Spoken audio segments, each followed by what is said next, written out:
दहेज प्रथा पर कहानी। एक लाडली बेटी थी। सेठ मदन लाल शहर के प्रसिद्ध और सबसे धनी व्यापारी थे। उनके यहाँ नौकर चाकरों की पूरी टोली रहा करती थी। भगवान की कृपा से उनके घर लक्ष्मी धन वर्षा करती थी। सेठ मदन लाल की एक सुंदर, सुशील और शिक्षित बेटी थी जिसका नाम कल्पना था। कल्पना अपने माँ बाप की इकलौती संतान थी, इसलिए लालन पालन में किसी प्रकार की कमी नहीं हुई। माँ बाप का प्यार भी बराबर मिलता रहा।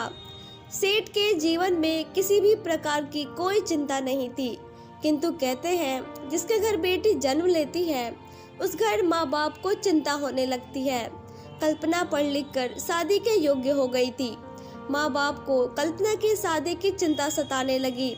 जगह जगह योग्य वर ढूंढने के लिए रिश्ते नाते के लोगों को लगाया गया। काफी तलाश के बाद 2.5 साल के बाद एक योग्य वर बृजपाल की तलाश हुई। बृजपाल चौधरी सत्येंद्र का पुत्र है। नाम से ही पता चलता है कि चौधरी सत्येंद्र धन से भी चौधरी है।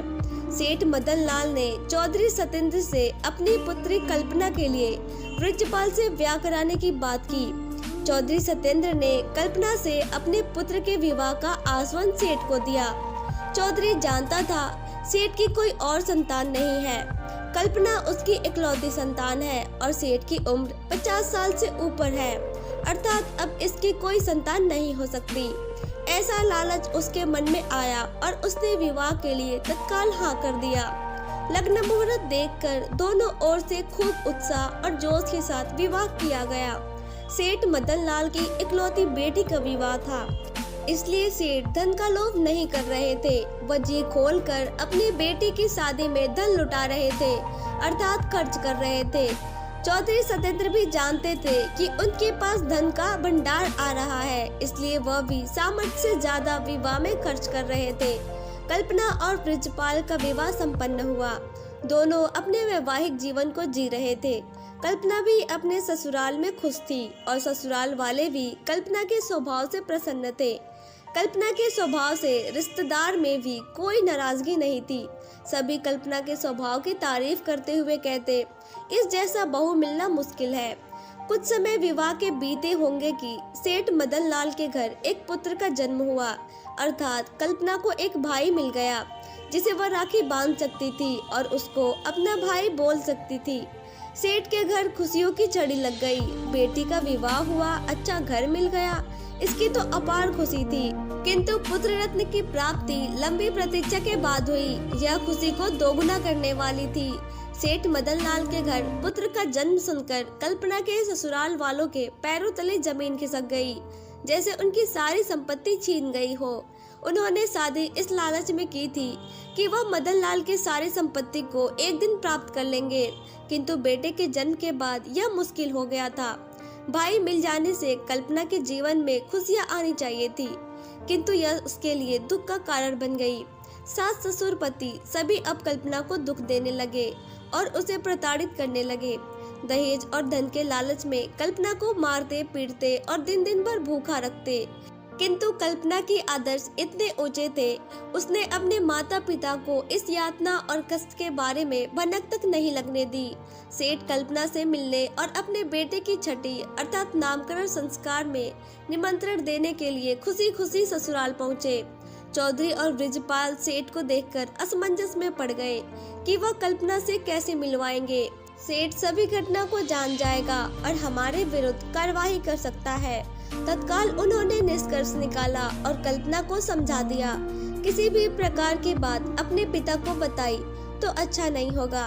अनेकों प्रकार की धमकियां देकर कल्पना को उसके पिता से मिलवाया गया।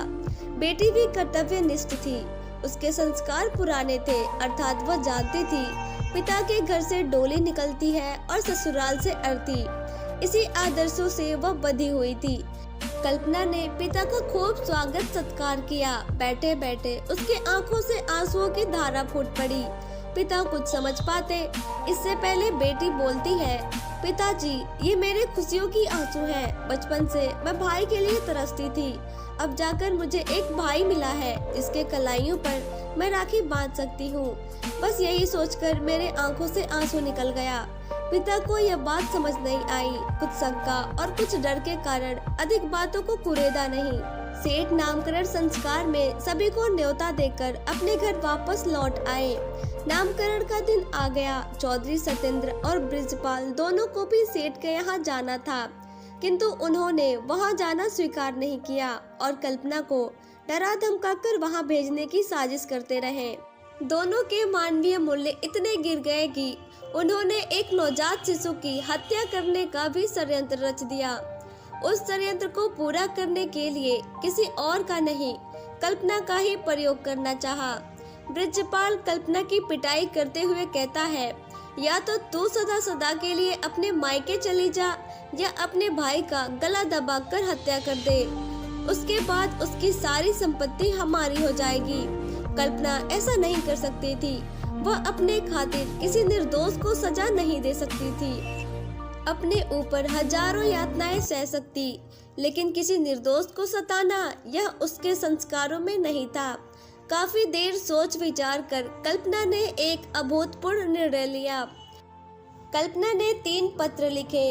पहला पत्र अपनी माता के नाम, जिसे वह अपने जन्म देने के लिए धन्यवाद करती रही और सदा उनकी बेटी बनकर जन्म लेना चाहती और उनके गोद में खेलती, ऐसे भाव को प्रकट कर माफी मांगती हुई उनसे अगले जन्म में मिलने की बात लिखती है।